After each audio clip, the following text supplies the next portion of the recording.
वारासिवनी में फर्जी नीम हकीम ने 30 लोगों से लाखों की ठगी। कैंसर और पथरी के इलाज के नाम पर नकली हकीम फरार। दवा के बजाय ठगी, पीड़ितों से मोटी रकम ऐंठकर हकीम गायब। बालाघाट में नीम हकीम का कारनामा, ग्रामीण बने शिकार। इलाज के नाम पर धोखाधड़ी, पीड़ितों ने सुनाई आप बीती। वारासिवनी, मानव जीवन अगर कठिनाइयों से भरा हो और समाधान निकालने के लिए मार्ग ढूंढने का प्रयास किया जाए तो कभी कभी मार्ग में रास्ते ऐसे भी मिल जाते जिससे हम और भी मुसीबतों में फंस जाते हैं। ऐसा ही मामला फिर एक बार प्रकाश में आया है, जिसमें 25 से 30 लोग नीम हकीम के झांसे में फंस गए और पीड़ितों से लाखों रुपए की धोखाधड़ी कर हकीम फरार हो गया। जानकारी देते हुए पीड़ितों ने बताया कि बुदबुदा में 6 से 7 माह से लगातार आ रहे एक फर्जी आयुर्वेदिक नीम हकीम ने दवाई के एवज में उनसे मोटी रकम वसूली और उसके एवज में एक कड़ा व कुछ दवाइयों बनाकर दिया। जानकारी देते हुए पीड़िता निशा खांडेकर ने बताया कि उनके पति को जीभ का कैंसर था, तभी उन्होंने अपने रिश्तेदारों से इस इलाज हेतु संपर्क किया तो उनके द्वारा ग्राम बुदबुदा में एक फर्जी नीम हकीम के आने की बात कही गई। पीड़िता ने बताया कि जब भी वह फर्जी नीम हकीम से मिली वह कोटवार के निवास में ही मुलाकात हुई। उन्होंने मुझसे समस्या पूछी और इलाज के लिए 1,30,000 का खर्चा बताया। मेरे द्वारा जब पहले दवाई देने और असर देखने की बात कही तो नीम हकीम द्वारा मुझे पहले राशि देने की बात कही। मेरे द्वारा पहले 30,000 रुपए पहली राशि देने पर उनके द्वारा एक बाटल में काढ़ा और 2 प्रकार की दवाई दी। वहीं दूसरे दिन 1 लाख रुपए राशि आयुर्वेदिक इलाज करने वाले नीम हकीम को दे दी, जिसके बाद जब दवाई का कोई असर नहीं हुआ, उल्टा दुष्प्रभाव देखने को मिला, जिसके बाद फर्जी नीम हकीम से संपर्क किया गया और राशि लौटाने की बात कही तो पहले तारीख में तारीख दी गई और फिर मोबाइल नंबर बंद कर दिया गया। वहीं बालाघाट बूढ़ी निवासी धनीराम मेश्राम ने बताया कि उनका बालक मानसिक रूप से विक्षेपित और पत्नी को पित्ताशय में पथरी है। फर्जी चिकित्सक द्वारा एक मुश्त 50,000 रुपए की राशि मांगी गई और धीरे धीरे दवाई देने की बात कही, जिस पर मेरे द्वारा जब दवाई ले जाई गई और कुछ असर देखने नहीं मिला तब चिकित्सक को फोन किया तो पहले तो मोबाइल फोन बंद था, लेकिन एक दिन वह बालाघाट के किसी होटल के सामने नजर आया, जिस पर मेरे द्वारा होटल संचालक से पूछने पर होटल संचालक ने बाहर बैठने की बात कही, जिसके बाद मेरे द्वारा चिकित्सक को पकड़कर घर ले जाया गया, जिसमें उसके द्वारा 2 से 3 दिन में राशि देने की बात कही, लेकिन आज तक ना चिकित्सक का पता है और ना ही राशि का। क्या नाम है आपका? दोसेंद्र वासनिक। किन मामलों को लेकर आप थाना पुलिस? मेरे आँख के पीछे ट्यूमर हो गया है, जिससे आँख मेरी बाहर आ गई है। तो वो बुदबुदा में जब बताए कि बोले वो डॉक्टर है और वो हर बीमारी के लिए दवा देता है, तो उसके पास जब हम गए तो उन्होंने बोला कि 20,000 रुपये लगेंगे, तो आपकी दवा 6 महीने तक के चलेंगी और जब तक आँख ठीक नहीं हो जाती तब तक दवा देते रहेंगे। अगर ठीक नहीं हुई, उसकी 100% गारंटी है हमारी, अगर ठीक नहीं होती है तो हम पूरे पैसे वापस कर देंगे। इस चक्कर में कुछ 15,000 रुपये रखे हुए थे मेरे पास में, तो 15,000 रुपये दिया था। फिर उसके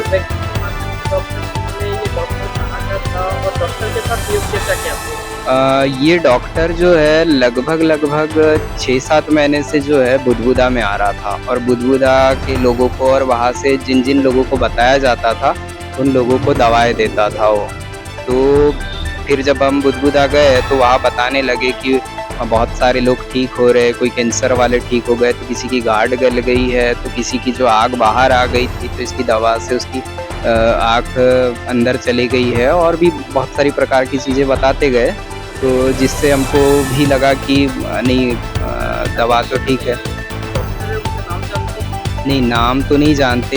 एक बार वो ये बुदबुदा वालों के संपर्क में थे, हमारे कुछ रिश्तेदार भी है वहाँ, सरिता मेश्राम वगैरह, तो उन लोगों ने बताए थे हम लोगों को।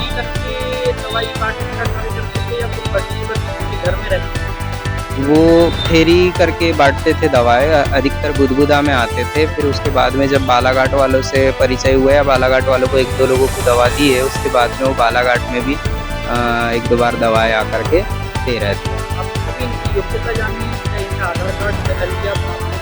नहीं, आधार कार्ड तो नहीं, लेकिन नाम वाम जानने की कोशिश किए थे उनकी, लेकिन बोले कि नाम जानने से क्या मतलब, तुमको ठीक होने से मतलब बोले, हम ठीक करके देंगे और ठीक यदि नहीं होते हो तो हम तुमको पैसे भी वापस कर देंगे। 100% गारंटी दे रहे थे उसकी। अच्छा, आप थाना आए हैं, हाँ। किस लिए आए हैं, क्या पूछकर आए हैं, क्या आपके साथ ऐसा क्या घटना हो गया जो आप थाना बने? हुआ ये था कि मुझे दवाई उनने लाकर दिया, जैसे कि सबको एक ही प्रकार की दवाएँ देता था, एक काढ़ा देता था और 1-2 पुड़िया दे देता था। वो सस्ती दवाएँ थी 100-200 रुपए की। मैंने खाना शुरू किया, मैं बोले चलो कोई भी दवा हो, आराम मिलना चाहिए। मैंने खाना शुरू किया, तो मुझे गैस बन रही थी, तो मैंने उसको दवा 2-4 दिन बाद ही वापस कर दिया और उसको बोला कि मेरे पैसे वापस दे देना। तो उन्होंने बोला कि 5 सितंबर को पैसे वापस दे दूँगा। लेकिन उसके बाद में वो 5 सितंबर के बाद में वो गायब हो गया वो, और ना फ़ोन लगा उसका ना कुछ हुआ। इस वजह से हम थाने आए हैं। तो सारे ही लोगों ने इन लोगों ने पैसे दिए थे और इनके भी एक प्रकार से हम कहें कि वो फरारी में है, क्योंकि मोबाइल चालू रखता अगर वो फरार नहीं होता तो। कितने लोगों के साथ हुआ ये? अभी तो हम लोग 5 लोग आए हैं अभी, और भी है, लालबर्रा तरफ में भी है, बुदबुदा तरफ में भी है, तो मेरे हिसाब से 20-25 लोग भी हो सकते हैं या उससे ज़्यादा भी हो सकते बुधगुप्ता हैं। में किसी के संपर्क में था डॉक्टर? हाँ, विनोद मेश्राम ये साकड़ी वाले हैं, ये इन लोग बताएँगे, उनके हाथ में दिए थे बोलते पैसे उन्हें। क्या नाम है आपका? मेरा नाम है निशा खांडेकर। खांडेकर जी, किस संबंध को लेकर आज थाना परिसर पहुंचे हैं आप लोग? मेरे मिस्टर को कैंसर की बीमारी है, पिछले किस चीज की बीमारी है? कैंसर की, जीभ का कैंसर है। वो तो मैं हॉस्पिटल में एडमिट की थी, सहयोग हॉस्पिटल में, वहाँ से डिस्चार्ज की और घर आई तो रिलेटिव में थे बुदबुदा वाले, तो उन्होंने बोले कि यहाँ पे कोई डॉक्टर है बोले कि जो कैंसर की दवाई देता, ठीक करके देता है। तो मैं एक कार बना के गई, 6-7 लोगों को लेके गई और मिले डॉक्टर साहब से। वो ज़्यादातर दिनेश कोटवार जो है बुदबुदा के कोटवार हैं, उन्हीं के घर में वो बैठते थे और मैं 3-4 बार जो भी गई उनके घर, उन्हीं के घर में मिले वो। तो मैंने उनको पूछी कि ये 6-7 महीनों से मेरे पति को ये शिकायत है, खाना नहीं खाते, कुछ नहीं खाते, तो आप क्या कर सकते हैं? तो मैंने बोली अभी मेरी स्थिति नहीं है कि मैं आपको इतना अमाउंट दे सकूँ। उन्होंने बोले कि 1,30,000 रुपए देना है। तो मैंने बोली आप थोड़ी बहुत दवा दे दो, तो नहीं, बोले बिल्कुल मना कर दिए, बोले कि जब तक आप अमाउंट नहीं देंगे तब तक मैं आपके लिए कुछ नहीं कर सकता। तो ठीक है, फिर उसी दिन मैंने किसी रिलेटिव से 30,000 रुपए मांगी तुरंत और डॉक्टर साहब को दी और फिर दूसरे दिन 1,00,000 रुपए ले जाके दी। क्या दिया उन्होंने इसके एवज में आपको? उन्होंने 3 बाटल दी बैद्यनाथ की और 3 प्रकार के फक्की वाला ऐसा पैकेट में बंद करके दिए थे। तो बोले ये एक बोले गला खुलने के लिए है, बोले एक ब्लड बढ़ाने के लिए और एक भूख बढ़ाने के लिए है बोले। अच्छा, ये बताइए कि आपने उनका नाम जानने की कोशिश की हाँ, थी? हाँ जी, मैंने नाम पूछने की कोशिश की तो सिर्फ उन्होंने राजू डॉक्टर बताया। तो मैंने बोली आप कहाँ रहते हो? तो बोले मैं एमपी में भी दवाई देता हूँ, महाराष्ट्र में भी देता हूँ और मेरा रहना है बोले छत्तीसगढ़ में। तो मैंने बोली प्रॉपर कहाँ के हो आप बताइए?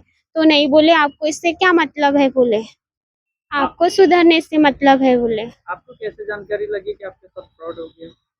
फ्रॉड हो गया, उन्होंने जैसे हमने दवा खिलाए 10-12 दिन हो गए, मेरे मिस्टर में कोई स्थिति सुधार के लायक समझी नहीं। तो मैंने बोली डॉक्टर साहब को फ़ोन लगा के कि हमारी दवाई वापस कर लीजिए और हमारा पैसा वापस कर दीजिए। उन्होंने बोले थे कि अगर आराम नहीं लगा तो आपके पैसे वापस हो जाएंगे। तो फिर मैंने उनको फ़ोन लगाया तो पूछी मैंने डॉक्टर साहब, मैंने बोली अब हमारे पैसे वापस कर दीजिए, तो उन्होंने 5 जुलाई बोला था। तो मैं जुलाई में कम से कम जो तारीख दिए 3-4 बार गई और इतनी स्थिति खराब है कि मेरे पति तो चल फिर नहीं सकते थे। बहुत मुसीबत से मैं आना-जाना कर रही थी। तो फिर वो मिले ही नहीं। बात किए, बोले तारीख देते थे कि 25 अगस्त को आओ, 25 जुलाई को आओ, सॉरी फिर 17 जुलाई को आओ, 25 जुलाई को आओ, कहाँ फिर मिलना बोलते थे? बुदबुदा में दिनेश कोटवार के घर आप में। लोग गए थे वहाँ? हाँ, गई थी। तो डॉक्टर साहब मिले वहाँ? जी नहीं, विनोद कोटवार ने क्या कहा? कि बोले जैसे ही उनका फ़ोन लगेगा या फिर वो आएँगे तो सबसे पहले हम आपको फ़ोन लगाएँगे या इन्फॉर्म करेंगे, ऐसा बोले थे। कितने लाख रुपए का आपके? 1,30,000।